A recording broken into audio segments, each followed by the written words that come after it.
النبي صلى الله عليه وسلم العلماء ورثة الأنبياء أو كما قال عليه الصلاة والسلام وقال الله تعالى مخبرا وآمرا إن الله وملائكته يصلون على النبي يا أيها الذين آمنوا صلوا عليه وسلموا تسليما اللهم صل على سيدنا مولانا محمد وعلى آل سيدنا مولانا محمد اللهم صل على سيدنا مولانا محمد وعلى آل سيدنا مولانا محمد مدينة مدينة हम मोमिनों की है गुनगुना दीदार मदीना हम मोमिनों की है तमन्ना अल्लाहुम्मा सल्ली अला सय्यिदिना मौलाना मुहम्मद وعلى آل سيدنا مولانا محمد मदीने की हवा से खुशबू जन्नत आती है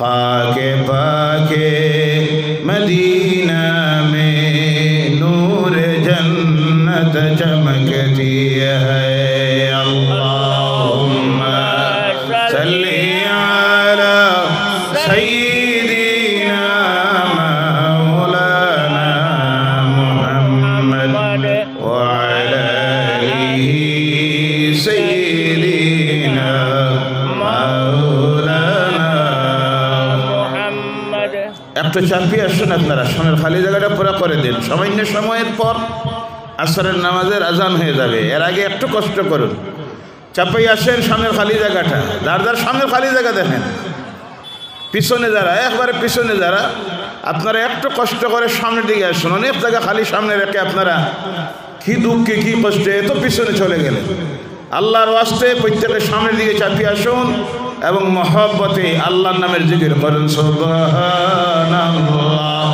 ওয়ালহামদুলিল্লাহ লা ইলাহা ইল্লাল্লাহ সুবহানাল্লাহ والحمدلله لا إله إلا الله حسبي ربي جل الله ما في قلبي غير الله نور محمد صلى الله لا إله إلا الله سبحان الله والحمد لله لا إله إلا الله لا إله إلا الله محمد رسول الله صلى الله عليه وسلم حضرت শাহনুর শাহনুর রহমতুল্লাহ সৈয়দ শাহনুর রহমতুল্লাহ সভাপতি ফাইজুদ্দিন চৌধুরী। ঐতিহ্যবাহী হযরতে শাহনূর রহমতুল্লাহ তাআলা আলাইহি এই বৎসরের বাৎসরিক ইসালুস সাওয়াবের মাহফিলের সম্মানিত সভাপতি জনাব কারি ফাইজুদ্দিন চৌধুরী সাহেব, তৎসঙ্গে মঞ্চে উপবিষ্ট সম্মানিত উলামায়ে কেরাম, বিভিন্ন এলাকা থেকে আগত সম্মানিত বিভিন্ন মসজিদের ইমাম সাহেবান, হুফাজুল কোরআন, কুররাউল কোরআন, সামনে উপস্থিত সম্মানিত মুরব্বিয়ানে কেরাম, বিশেষ করে প্রাণপ্রিয় যুবক ভাইয়েরা, সর্বপ্রথম আল্লাহ সুবহানাহু ওয়া তাআলা লাখ কোটি শুকরিয়া আদায় করি। আল্লাহ পাক রব্বুল ইজ্জত আমাদেরকে সহি আকীদার উপরে প্রতিষ্ঠিত রাখার কারণে আজকে আমরা সকলে মুবারক শাবানুল মুআজ্জমের মাসের আজকের এই দিনে আল্লাহর এক ওয়ালির দরবারে ইসালুস সাওয়াবের মতো মুবারক মাহফিলে আসতে পেরেছি। কিছু সময় আল্লাহর কালাম কোরআনুল কারীম থেকে আলোচনা করার এবং শোনার সৌভাগ্য আল্লাহ আমাদেরকে নসিব করেছেন। এর জন্য আমরা সকলে আলোচনা শুরুর আগে আমাদের স্রষ্টা আল্লাহ সুবহানাহু ওয়া তাআলার লাখ কোটি শুকরিয়া আদায় করি। সকলে উচ্চ কণ্ঠে বলুন আলহামদুলিল্লাহ। আলহামদুলিল্লাহ।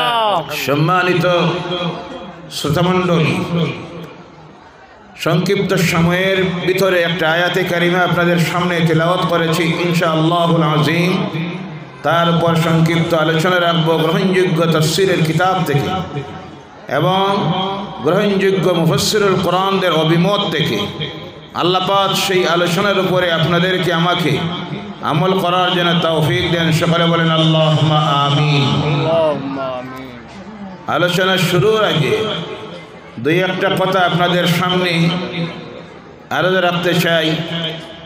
আমরা প্রতিদিন বিভিন্ন ইসালুস সাওয়াবের মাহফিলের দাওয়াত পাচ্ছি, বিভিন্ন ইসালুস সাওয়াবের মাহফিলে বিভিন্ন আল্লাহর নেক বান্দারা আউলিয়া কেরামদের দরবারে গিয়ে আমরা হাজির হচ্ছি। কিন্তু যত আমরা আউলিয়া কেরামদের আলোচনার মাহফিলে যাচ্ছি ততটুক কিন্তু সেই সমহারে আমাদের নৈতিক চরিত্রের আমলের পরিবর্তন হচ্ছে না। তার কারণ হলো আমাদের নিয়তের মধ্যে ভেজাল থাকে। কিসের মধ্যে? অর্ডার সরাই দিই। কারণ হলো প্রত্যেকটা কাজ করতে গিয়ে মানুষের এক নম্বরে যে জিনিসটা শুদ্ধ হতে হয় তা হলো নিয়ত। কোনটা? নিয়ত। যার কারণে কোরআনুল কারীমের পর যে কিতাবকে মর্যাদা দেওয়া হয়েছে, এক নম্বরে স্থান দেওয়া হয়েছে, তার নাম হলো বুখারী শরীফ। আর সেই বুখারী শরীফকে আরম্ভ করতে গিয়ে ইমাম বুখারী রাহমাতুল্লাহ তাআলা আলাইহি যে হাদিসটাকে বর্ণনা করেছেন সেই হাদিস হলো ইন্নামাল আ'মালু বিন্নিয়াত। প্রতিটি কাজ মানুষের নির্ভর করে নিয়তের উপরে। বাকি হাদিসের মধ্যে আসতেছে কেউ যদি হিজরত করে আল্লাহর সন্তুষ্টির জন্য তাহলে তার সেই নিয়ত অনুযায়ী সওয়াব পাবে। আর কেউ যদি হিজরত করে এই নিয়তে কোনো মেয়ে লোক পাওয়ার জন্য, তার জন্য দেশত্যাগ করে, তাহলে তার সেই নিয়ত অনুযায়ী সে সওয়াব পাবে। দেশত্যাগ আল্লাহর দ্বীন রক্ষার্থে, ঈমান রক্ষার্থে করার কারণে যে সওয়াব হতো সেই সওয়াব সে পাবে না। এর কারণে আমরা ইসালুস সাওয়াবের মাহফিলে যাই। বেশিরভাগ মানুষের আমি দেখছি ইসালুস সাওয়াবের মাহফিলে যাওয়ার নিয়ত থাকে ওয়াজ যা হওয়ার হোক, সিন্নিটা কোন সময় পাওয়া যাইত। কথা আসা না মিশা? জি। কারণ বিভিন্ন মাহফিলে আমি খুবই কম ইসালুস সাওয়াবের মাহফিলে যাই এবং যাওয়ার আমার সময়ের স্বল্পতায় সম্ভব হয় না, এবং বেশিরভাগ আমি যাই না ও কারণে কথায় কথা এসেছে। বিভিন্ন ইসালুস সাওয়াবের মাহফিলে যাওয়ার পরে আমি দেখেছি মাহফিলে যে কার্যসূচি বানানো হয়, এক একজন আলেম ওলামাকে সময় দেওয়া হয় 5 মিনিট 10 মিনিট। কথা ঠিক কি না? জি। এটা কমিটির কর্মকর্তা যারা, তাদের অসুবিধা নয়, তাদের কারণে নয়। কারণ বিভিন্ন মাহফিলে আমি গিয়ে দেখেছি, আমার অভিজ্ঞতা হয়েছে, সময় হইল 8 ঘন্টা, আলিম ওলামারা সিরিয়াল লাগাইয়ে বোয়াত আছে 25 জন 30 জন। জি। প্রত্যেকে চায় একবার মাঠটায় চুমু দেওয়ার লাগিয়া, এটা তো ভালো জিনিস নাই। কারণ কমিউনিটির কর্মকর্তাদের কাছে যখন রিকোয়েস্ট রাখা হয় তারা বাধ্য কিছু একটা সময় দেওয়ার জন্য। যে সবচেয়ে ভালো হতো প্রতিটি মাহফিলে যেখানে ইসাল সবের মাহফিল হয়, মানুষ আসে একটা নিয়তে উদ্দেশ্যে, বিরাট মাহফিল হবে, হাজার হাজার মানুষ আসবে, আল্লাহর ওলির জিয়ারত করব, বড় বড় বুজুর্গেরা উলামায়ে কেরামরা মুহাদ্দিসিন মুফাসসিরুল কোরআনেরা আসবেন, মুনাজাত হবে, হাজার হাজার মানুষের মুনাজাতে শরীক হব, এই নিয়তে মানুষ সেই সব মাহফিলে যায়। উলামায়ে কেরামরাও বেশিরভাগ আসেন তাদের নিয়তটাকে এইভাবে একটা মাহফিলে গেলে পরে আলোচনা শুনব এবং বড় মাহফিলের মুনাজাতে শরীক হব। কিন্তু কিছু উলামায়ে কেরামরা দেখা যায় তারা সেখানে গিয়ে কমিটির কাছে অনুরোধ রাখেন আমাকে একটা সময় দেওয়া হোক, তো কমিটির কর্মকর্তারা বাধ্য সময় দিল 10 মিনিট। কয় মিনিট কথা বলবেন? কয় মিনিট? 10 মিনিট। আপনারা বলুন তো 10 মিনিটের ভিতরে একটা আয়াত একটা হাদিসকে তিলাওয়াত করা এবং তার উপর আলোচনা করা সম্ভব আছে? জি, সম্ভব হয় না। যার কারণে গুরুত্বপূর্ণ বিষয়গুলির উপরে আলোচনা হয় না। আমি অনেক সময় অনুরোধ রাখে থাকি নির্ধারিত বিষয়ের উপরে এবং নির্দিষ্ট উলামায়ে কেরামদেরকে যেন এই সুযোগটা দেওয়া হয় যাতে মহাগ্রন্থ আজিম কোরআন তার থেকে বিভিন্ন বিষয়ের উপরে হাজার হাজার মানুষের সামনে আলোচনা করার সুযোগ হয়, সেই আলোচনা যেন রাখা হয়। আল্লাহ যেন আমাদেরকে তৌফিক দেয়। সকলে বলবেন আল্লাহুম্মা আমিন। 2 নম্বরে হলো শ্রোতারা যারা বেশিরভাগ যারা যায়, যাওয়ার পরে আমি দেখেছি প্যান্ডেলের দিকে খেয়াল নাই, তার খেয়াল থাকে কোন দিকে সিন্নি বানানো হয়, কোন দিকে সিন্নি দেওয়া হয়।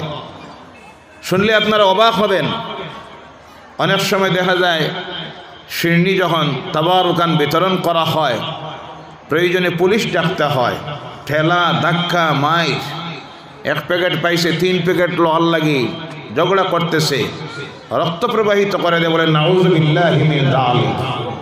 আল্লাহর ওলিদের দরবারে আমরা আসি সিন্নি খাওয়ার জন্য না ফয়েজ নেওয়ার জন্য?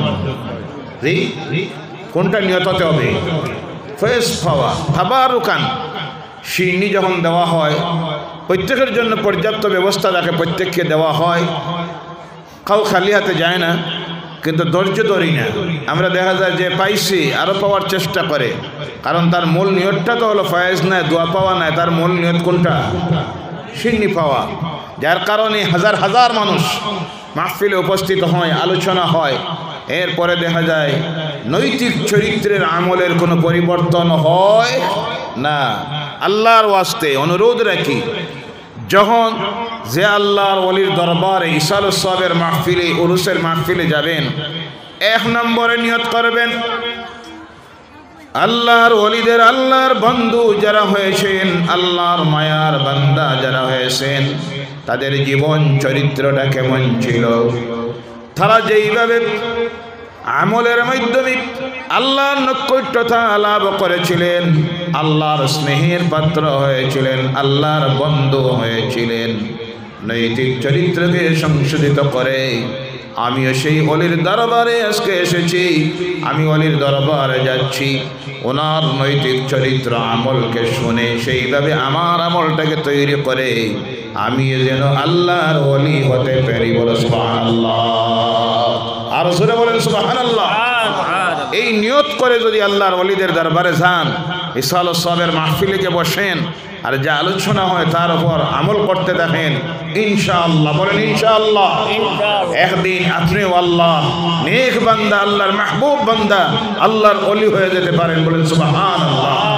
আল্লাহ যেন আমাদেরকে এই তৌফিকটা দেয়। বলেন আল্লাহুম্মা আমিন। ভাইয়ারা আমার, আল্লাহ রাব্বুল আলামিনের কালাম কোরআনুল কারীম থেকে একটা আয়াতে কারিমা আপনাদের সামনে তিলাওয়াত করেছি। আল্লাহ রাব্বুল আলামিন তার কালাম কোরআনুল কারীমের মধ্যে বলতেছেন, ইন্নামা ইয়াখশাল্লাহ মিন ইবাদিহিল উলামা। আল্লাহু আকবার। আল্লাহকে সবচেয়ে ভয় করে তারা যারা হলো আলেম, যারা শিক্ষিত সমাজ। ও আমার ভাইয়েরা মুসলমানেরা জেনে রাখেন, এই জমিনের মধ্যে আল্লাহ দ্বীনের প্রচারের জন্য আল্লাহ এক না গাড়ে একজনের পর একজন করে করে এই জমিনের মধ্যে আদম আলাইহিস সালাম থেকে শুরু করে আমাদের নবী পর্যন্ত 1,24,000 মতান্তরে 2,24,000 আল্লাহ রাসূল এবং নবীদেরকে প্রেরণ করেছিলেন। তাদের মিশন ছিল এই দুনিয়ার মানুষকে আল্লাহর পরিচয় দেওয়া, দুনিয়ার মানুষকে গুমরাহির থেকে পথভ্রষ্টতার থেকে আল্লাহর নাফরমানি কাজ থেকে বিরত করে আল্লাহর জান্নাতের রাস্তা দেখাইয়া দেওয়া। এইভাবে নবীরা একজনের পর একজন আসলেন, জমিন দিকে চলে গেলেন। সর্বশেষ আল্লাহর পক্ষ থেকে যিনি এসেছিলেন তিনি হলেন জনাবে মুহাম্মদুর রাসূলুল্লাহ সাল্লাল্লাহু আলাইহি ওয়াসাল্লাম। এই নবী চলে যাওয়ার পর এই পৃথিবীতে আর নবীরা আসবে, নবুয়তের দরজাকে আল্লাহ বন্ধ করে দিয়েছেন। সেই সিলসিলা ক্লোজ হয়ে গিয়েছে। আল্লাহ তার কালাম কোরআনুল কারীমে দুনিয়ার মানুষকে জানাইয়ে দিতেছেন, ও দুনিয়ার মানুষেরা শোনো, মা কানা মুহাম্মাদুন আবা আহাদিম মির রিজালিকুম ওয়ালাকিন রাসূলুল্লাহি ওয়া খাতামান নাবিয়্যিন। আল্লাহু আকবার। মুহাম্মদ সাল্লাল্লাহু আলাইহি সাল্লাম দুনিয়ার কোন পুরুষের পিতা নন, তিনি হলেন আল্লাহর প্রেরিত রাসূল এবং নবী এবং রাসূলদের মধ্যে তিনি হলেন সর্বশেষ নবী। বলে সুবহানাল্লাহ। ওনার পরে আর নবী আসবে না। আল্লাহ রাসূল বলছেন, আনা খাতামান নাবিয়্যিন লা নাবিয়্যা বাদি, আমি হলাম নবীদের মধ্যে সর্বশেষ নবী এবং রাসূল, আমার পরে এই পৃথিবীতে আর কোনো নবী আসবে না। নবী আসা শেষ হয়ে গেছে। প্রশ্ন আসতে পারে, তাহলে এই পৃথিবীর মানুষ কি ফেরেশতা হয়ে গেছে না? এই পৃথিবীর মানুষ আল্লাহর নাফরমানি কাজে লিপ্ত আছে না নাই? জি আছে না নাই? কথা বুঝতে অসুবিধা হয় নাকি ভাইয়ারা আমার? আল্লাহর এই জমিনে নবী আসা শেষ হয়ে গেছে। পৃথিবীর মানুষ যখন আল্লাহর নাফরমানি করবে, গুমরাহির রাস্তায় যাবে, কুফরিয়তের মধ্যে, শিরকিয়তের মধ্যে, বিদআতে আল্লাহর নাফরমানি কাজে লিপ্ত হবে, তখন নবী তো আর নাই। সেই নবুয়তের দায়িত্ব কারা আদায় করবেন? নবীদের এই মিশন কারা পরিচালনা করবেন? আল্লাহ রাব্বুল আলামিন সেই কথা তার কালাম কোরআনুল কারীমের মধ্যে জানাইয়া দিতেছেন। উলামায়ে কেরাম যারা হবেন, যারা আল্লাহকে সবচাইতে বেশি ভয় করবে, তারাই হবে নবীদের ওয়ারিসেরা। আল্লাহ রাসূল বলছেন, ও দুনিয়ার মানুষ জেনে রাখো, আমার যে মিশন, এই পৃথিবীতে আমি যে দায়িত্ব নিয়ে এসেছিলাম, সেই দায়িত্বটুকু আমি জমিন থেকে চলে যাওয়ার পর যাদের হাতে অর্পিত করে যাচ্ছি তারা কারা? আল উলামা ওয়ারাসাতুল আম্বিয়া, নবীদের ওয়ারিস হলেন, উত্তরাধিকারী হলেন উলামায়ে কেরাম। বলো সুবহানাল্লাহ। উলামা অর্থ হলো শিক্ষিতরা। কোন শিক্ষিতরা কারা? এর ব্যাখ্যায় মুফাসসিরিনে কেরামরা লিখতেছেন, যারা আল্লাহর কালাম কোরআনের হাদিসের জ্ঞানী হয় তাদেরকে উলামা বলা হয়েছে। যদিও শাব্দিক দিক দিয়ে অর্থ হলো শিক্ষিতরা, জেনারেল এডুকেশন শিক্ষিত যারা, তারা সেই উলামা বলতে যারা বোঝায় তাদের মধ্যে শামিল হতে পারে না। এই দায়িত্ব আল্লাহ রাসূল সাল্লাল্লাহু আলাইহি সাল্লাম সঞ্জয় দিয়ে গেছেন উলামায়ে কেরামদেরকে। আর ওই উলামা যারা, তারা সবচেয়ে বেশি আল্লাহকে ভয় করে। কাকে ভয় করে? আল্লাহকে যারা ভয় করে তারা হলো মুত্তাকি। আর মুত্তাকি যারা, তারা হলো আল্লাহর ওলিরা, আল্লাহর বন্ধুরা।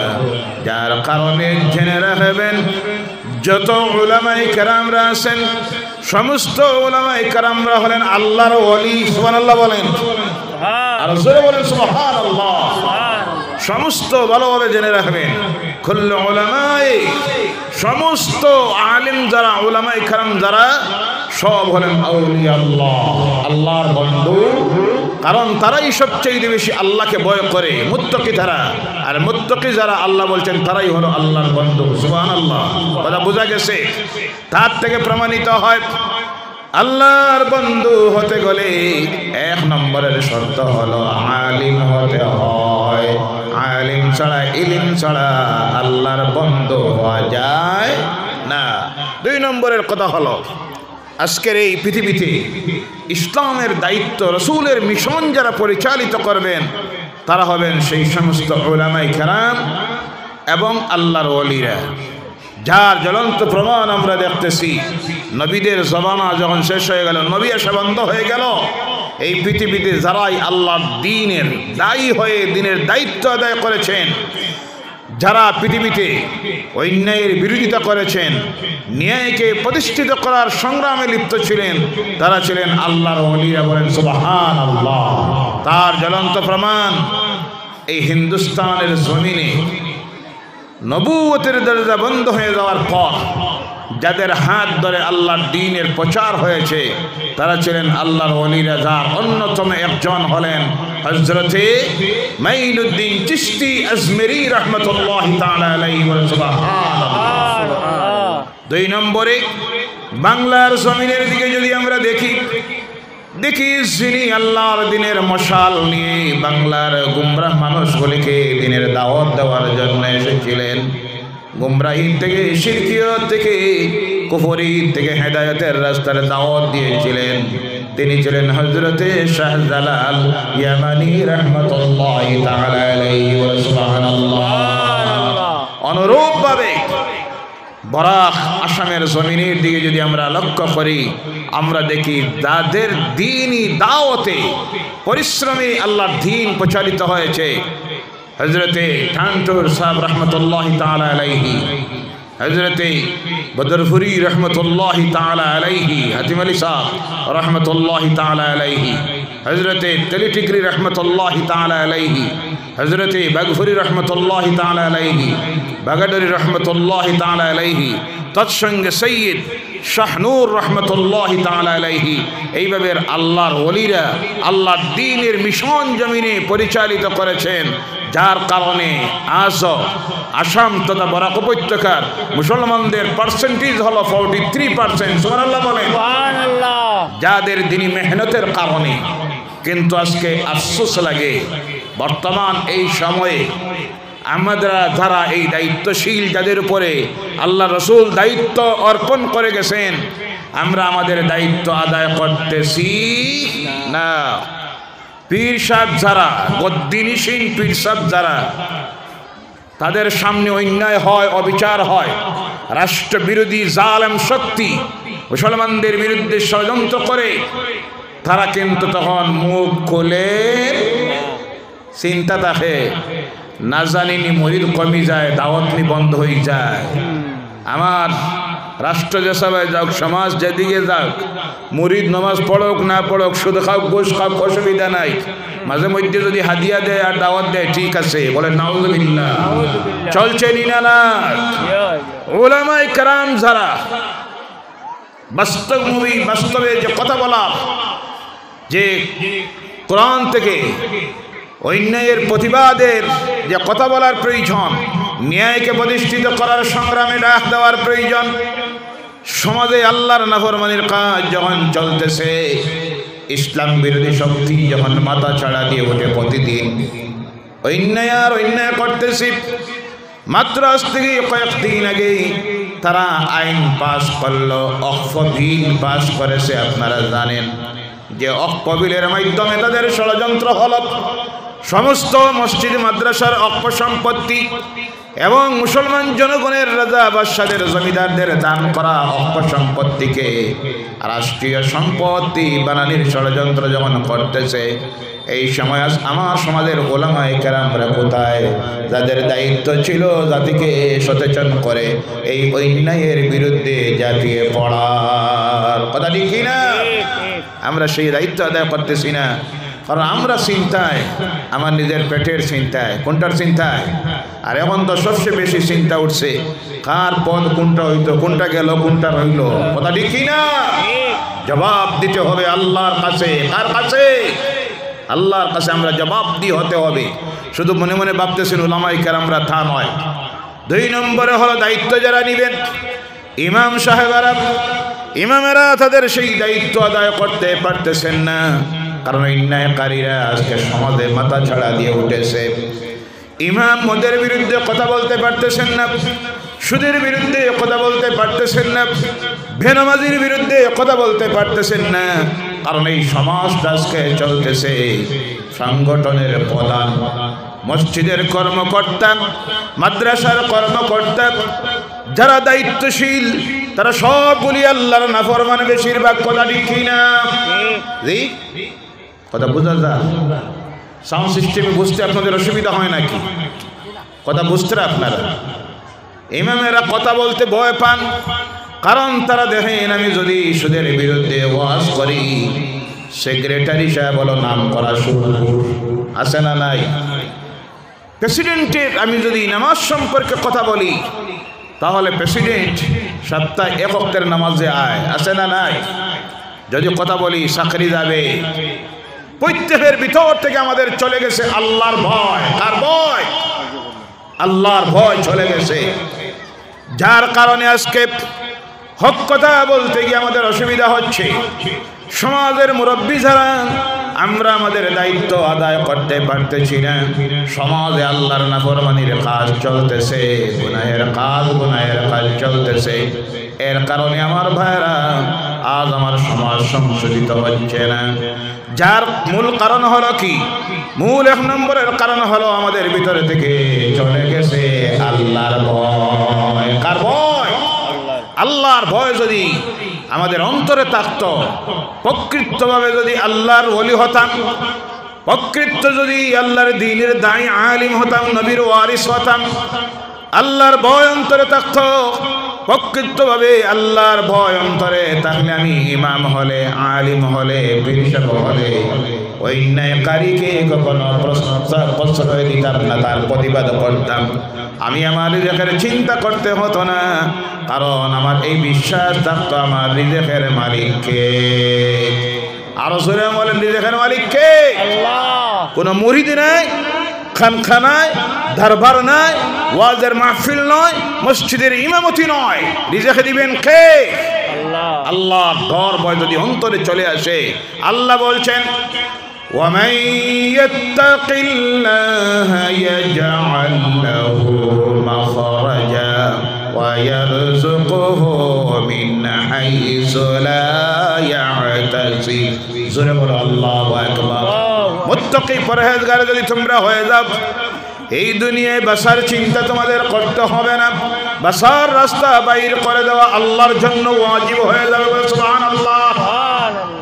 আর তোমাদের রিজেকেরও চিন্তা করতে হবে না, আমি আল্লাহ তোমাদের রিজেকের ব্যবস্থা করে দিব এমন জায়গা থেকে যেটা তোমাদের কল্পনার ভিতরেও ছিল না। সুবহানাল্লাহ।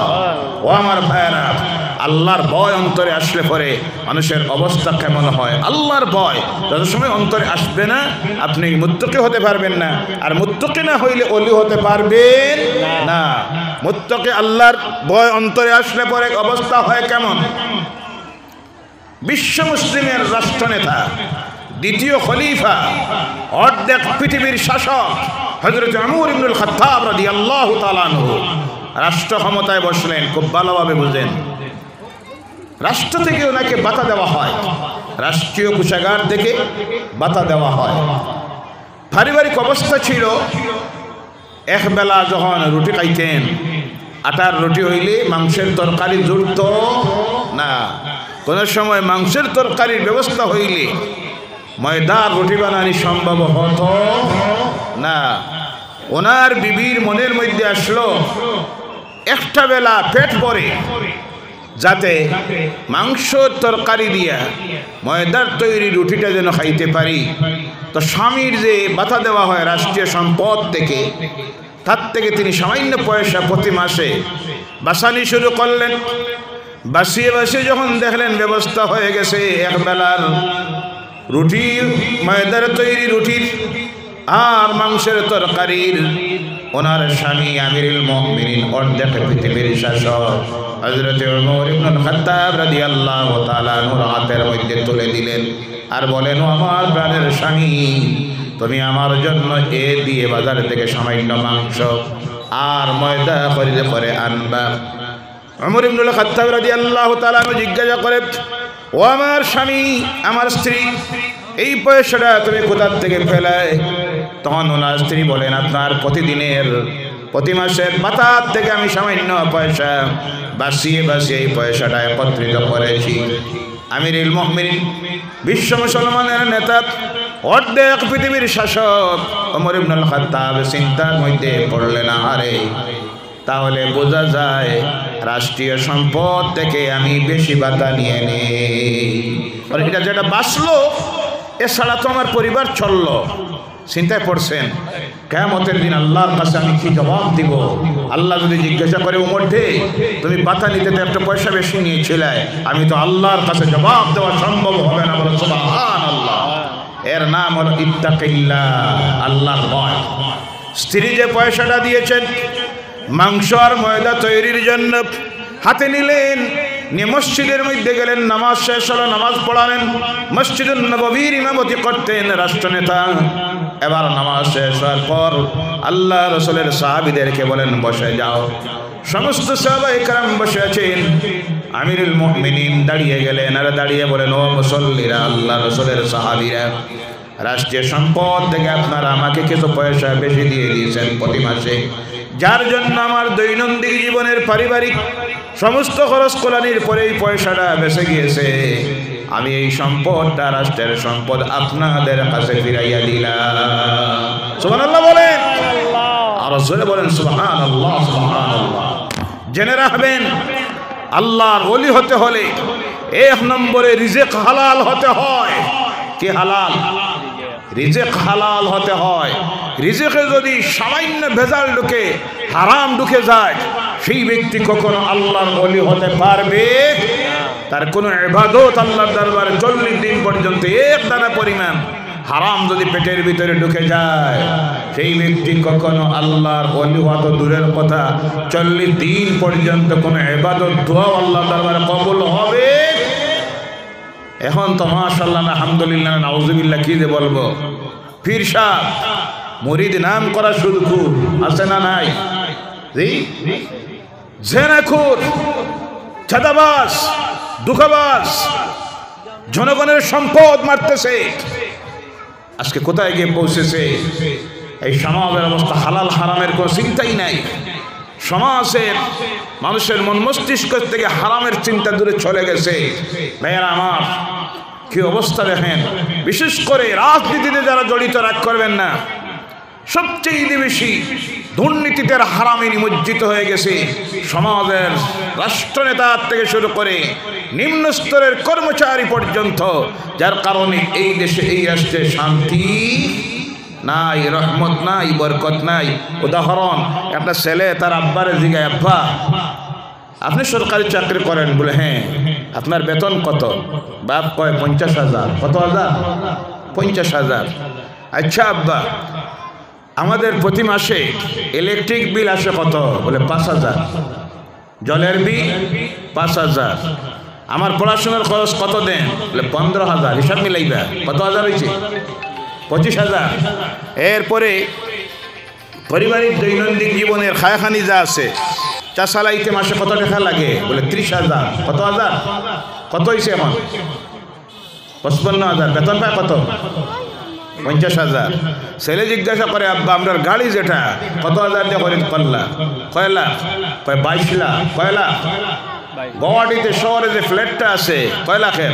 কয় লাখ কি বেটা, 2 কোটি টাকা। কয় কোটি টাকা? 2 কোটি টাকা। ছেলে এখন জিজ্ঞাসা করে, আব্বা বেতন পাইন 50,000 আর মাসে খরচ দেখা যায় আপনার হয় 2 লাখ, এটা আসে কোথার থেকে? কয় তুমি বুঝতে না, এটা আল্লাহ দে। ছেলে কয়, তোমার মতো ঘুষখোর আর সুদখোর, বেঈমান, চাঁদাবাজ আল্লাহর জমিনে নাই। তোমার মতো বাপের আওলাদ হওয়া আমার দুর্ভাগ্য হয়েছে। বলেন সুবহানাল্লাহ। আসে না নাই? কথা বলেন। এরাও তো সমাজের প্রতিষ্ঠিত ব্যক্তি, সে নিজে তাকে ভাবতেছে। ও আমার ভাইয়েরা, এর জন্য সংক্ষিপ্ত সময়ে আল্লাহর ওয়াস্তে অনুরোধ রাখি, আমরা প্রত্যেকে যেন নিজের দায়িত্বকে আদায় করি, অন্তরে যেন নিয়ে আসি আল্লাহর ভয়। কার ভয়?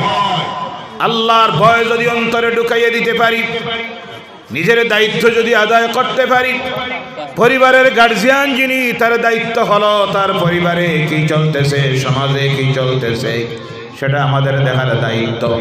প্রতিটি ব্যক্তি যদি দায়িত্ব আদায় করি, আল্লাহর ওলিরা যারা হয়েছে তারা যদি দায়িত্ব আদায় করি, মুরিদ কেমন কি করে, কি রুজি করে, কি খায়, কি দেয়, ওলামায়ে কেরামরা যদি হক কথা বলি, ইমামেরা যদি তাদের দায়িত্ব আদায় করেন, তারপর সমাজের নেতৃস্থানীয় ব্যক্তিরা যদি তাদের দায়িত্ব আদায় করেন, মহল্লার নেতৃস্থানীয় ব্যক্তিরা যদি দায়িত্ব আদায় করি, হক কথা যদি বলি, তাহলে আমাদের এই সমাজের মধ্যে আল্লাহর নাফরমানি কাজ থাকবে। আমরা দায়িত্ব আদায় করতেছি না, যার জন্য জেনে রাখবেন কিয়ামতের দিন আল্লাহর ওলি হই, আলিম হই, পীর সাহেব হই, বুজুর্গ হই, ইমাম হই, কমিটির কর্মকর্তা হই, সমাজের মুরব্বী হই, আল্লাহর কাছে কেউ শুনতে পারবো না। কারণ আল্লাহ রাসূল বলছেন কুল্লুকুম রাঈন কুল্লুকুম মাসউলুন আন রায়াতিহি আও কামা ক্বালা আলাইহিস সালাতু ওয়াস সালাম। আল্লাহ তোমাদের প্রত্যেককে দায়িত্বশীল বানিয়েছেন। কিয়ামতের দিন প্রত্যেকের দায়িত্ব সম্পর্কে প্রশ্ন করা হবে। ইমাম সাহেবকে প্রশ্ন করা হবে, পরিবারের মুরব্বীকে প্রশ্ন করা হবে, আমি আলেমকে প্রশ্ন করা হবে, পীর সাহেবকে প্রশ্ন করা হবে, রাষ্ট্রনেতাকে প্রশ্ন করা হবে, সমাজের মুরব্বীকে প্রশ্ন করা হবে, মসজিদের মাদ্রাসার সেক্রেটারি প্রেসিডেন্টকে প্রশ্ন করা হবে, তুমি কি তোমার দায়িত্ব আদায় করেছিলে? সেই দিন আমরা এই জবাব কি দিব? নিজের দায়িত্বকে আদায় করুন, আল্লাহর ভয় অন্তরে নিয়ে আসুন, তাহলে দেখবেন আমাদের এই সমাজ একদিন এমন সমাজ প্রতিষ্ঠিত হবে যেই সমাজে আল্লাহর নাফরমানির কাজ থাকবে না। আল্লাহ পাক এই সংক্ষিপ্ত আলোচনার উপরে আমল করার জন্য তৌফিক দেন। সকলে বলেন আল্লাহুম্মা আমিন। ওয়া মা আলাইনা ইল্লাল বালাগ ওয়া আখিরু দাওয়ানা আলহামদুলিল্লাহি রাব্বিল আলামিন। আল্লাহুম্মা আমিন। ربنا ظلمنا أنفسنا وإن لم تغفر لنا وترحمنا لنكونن من الخاسرين. ربنا آتنا في الدنيا حسنة وفي الآخرة حسنة وقنا عذاب النار وادخلنا الجنة مع الأبرار برحمتك يا عزيز يا غفار يا رب العالمين. أي الله তোমার এক ওয়ালি সৈয়দ শাহনুর রহমতুল্লাহি তাআলা আলাইহি এই বছরের বাৎসরিক সাল সাবের মাহফিলে আমরা গুনাহগারেরা এসে আল্লাহ তোমার কালাম থেকে যত সামান্য আলোচনা করে খালেস তওবার নিয়তে তওবা ইস্তিগফার করে তুমি মাবুদের দরবারে হাত পাতাইছি। আল্লাহ রব্বুল আলামিন এই মাহফিলের আয়োজন করতে গিয়ে তোমার যত বান্দা বান্দিরা যত প্রকারের সাহায্য দিল, সহযোগিতা দিল, যা কিছু আলোচনা হলো, যা কিছু আলোচনা হবে, সবটুকু মদিনার হাবিবের দরবারে আলে পৌঁছাইয়া দাও। খাস করে আল্লাহ সৈয়দ শাহনুর রহমতুল্লাহি তাআলা আলাইহি রূহ মুবারাকের সাথে পৌঁছাইয়া দাও। আর যত শুহাদায়ে কেরাম, আউলিয়ায়ে কেরাম, উলামায়ে কেরাম, সাহাবায়ে কেরাম কবরবাসী হয়ে গেছেন, প্রত্যেকের কবরের সবটুকু পৌঁছাইয়া দাও। আল্লাহ আমাদের পীর মুর্শিদ যারা, আসাতিজায়ে কেরাম যারা, যাদের মা বাপ যখন কবরের গাড়ায় চলে গেছেন, প্রত্যেকের কবরের সবটুকুন পৌঁছাইয়া দাও। আজকের এই সাল সাবের মাহফিলটা তাদের সকলের জন্য নাজাতের জরিয়া বানাইয়া দাও আল্লাহ। তৎসঙ্গে আমরা যারা যারা যে আশা নিয়ে এই মুবারক মাহফিলে হাজির হয়েছে, আল্লাহ আমাদের প্রত্যেকের দিলের নেক আশাগুলি তুমি পূর্ণ করে দাও। আল্লাহ তোমার আউলিয়া কেরাম, তোমার বন্ধু যারা, তাদের ফয়েজ দিয়ে আমাদেরকে ফয়েজিয়াব করে নাও। তাদের ওসিলা নিয়ে তোমার দরবারে হাত তুলে আরজ করতেছি আল্লাহ এই জমিনে যতদিন রাখো আল্লাহ ইমানের উপর সাবিত কদম রাখিও। আল্লাহ তোমার দিনের দায়ী হিসাবে খেদমত করার তৌফিক দিও ইয়া আরহামার রাহিমিন। রব্বুল আলামিন জমিন থেকে যখন বিদায় দিবা, ডাক এসে যাবে চলে যাওয়ার, ইমানের উপর সাবিত কদম রাখিও। আর দুনিয়ার জীবনের শেষ কথাটা আমাদের জবানটা দিয়ে বারবার জারি করাইয়া দিও। লা ইলাহা ইল্লাল্লাহু মুহাম্মাদুর রাসূলুল্লাহ সাল্লাল্লাহু আলাইহি ওয়াসাল্লাম। سبحان ربك رب العزة عما يصفون وسلام على المرسلين والحمد لله رب العالمين. السلام عليكم ورحمة الله.